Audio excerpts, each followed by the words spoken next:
US president Donald Trump ने Norway के president को एक लेटर लिखा है और उस लेटर के कंटेंट से हम ट्रंप को समझने की कोशिश करते हैं। ट्रंप ने कहा है कि उन्होंने 8 वॉर रुकवाए हैं और इसके बावजूद उन्हें नोबेल पीस प्राइज नहीं दिया गया और इस वजह से अब वर्ल्ड पीस की जिम्मेदारी उनके ऊपर नहीं है। इसका मतलब है कि ट्रंप जो कुछ भी अपनी मार्केटिंग कर रहे थे कि उन्होंने इंडिया पाकिस्तान का वॉर रुकवाया है या बाकी वॉर्स को रुकवाने की कोशिश की है, रुकवाए हैं, वो सिर्फ इसलिए था ताकि उन्हें नोबेल पीस प्राइज मिल सके। वो उनकी रिस्पॉन्सिबिलिटी वो नहीं मानते हैं। दूसरी बात, उनका कहना था कि अब अमेरिका अपने इंटरेस्ट देखेगा, वर्ल्ड पीस प्रायोरिटी नहीं रहेगी।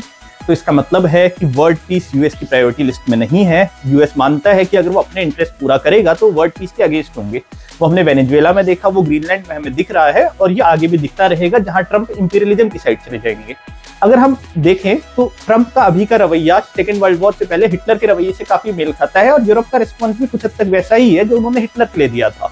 हिटलर कर क्या रहा था? हिटलर यूरोप से अलग अलग टेरिटरीज की डिमांड कर रहा था, वो अलग अलग टेरिटरीज पर अटैक कर रहा था और यूरोप शांत था। उसे लग रहा था कि हिटलर के लिए ये लास्ट होगा, इसके बाद ये और डिमांड नहीं करेगा, बट ऐसा हो नहीं रहा था। हिटलर की डिमांड बढ़ती जा रही थी। यही ट्रंप के साथ हो रहा है।